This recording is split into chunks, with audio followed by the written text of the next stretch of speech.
any thoughts about this.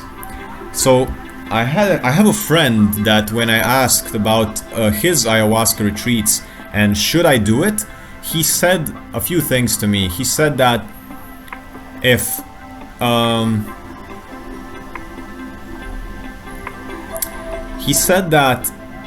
he told me don't do it. He told me don't go. And he said that if somebody tells you to do it and you say okay, I'm gonna go do it, or if somebody tells you don't do the ayahuasca ceremony and you don't do it because somebody told you, then your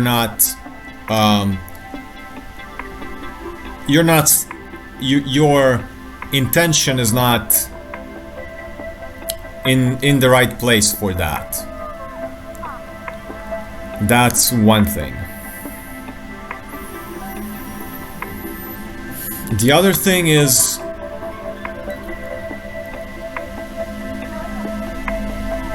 having a lot of research about it and knowing what your life might be after you do the ceremony. So I haven't done ayahuasca, but I've done mushrooms a lot of times, and I'm done. I'm probably not gonna do mushrooms ever again in my life. I got the message and it's enough. But you have to sort of be ready to see the world so differently that there's no going back. So it's not a party drug. It's not, oh, I went on this woo party ayahuasca trip with my friends, or no. It's like you will evolve. You will become a different human. You will become. It's like. Yeah, I don't know how to. What's another.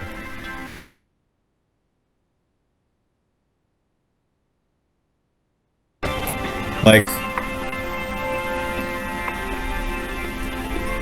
I was doing a desk job, an office job at the time, and I went into the forest, let's say, did the shroom trip, and after that I had to go back to my desk job, and I was like, how the fuck am I gonna sit for 8 hours every single day again, scanning these documents and not craving the forest, not craving to be free, to be like a free-range human.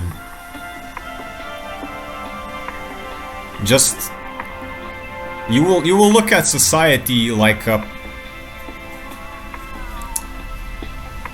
I see society as cancer now. I see cities as tumors on the earth now. I see everything is unnatural since I've changed my viewpoint through psychedelics. You see how everything is sick because you purge, and ayahuasca really makes you purge. And then you have to be ready to maybe lose all your friends. Maybe you don't have to become Tarzan and go live in Peru or in the Amazon.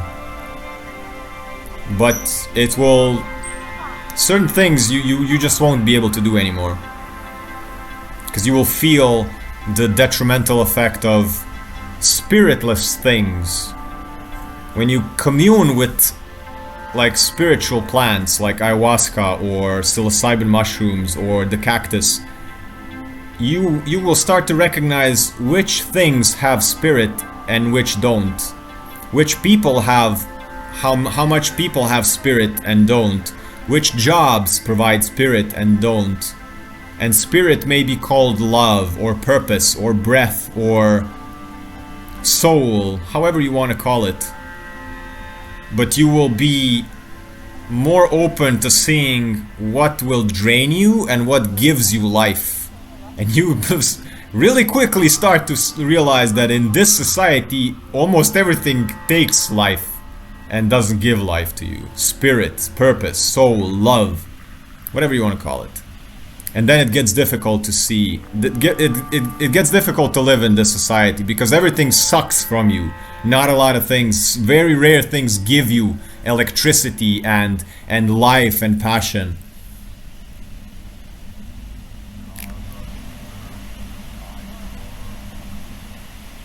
And also you gotta be ready to lose a lot of your ego, which can be difficult for a lot of people. That's why you have shamans. I haven't worked with any shaman. I basically took all my trips by myself and went into the forest and almost went crazy. Almost. But yeah, you need to have, it needs to be a ceremony. You need to have people that know what they're talking about.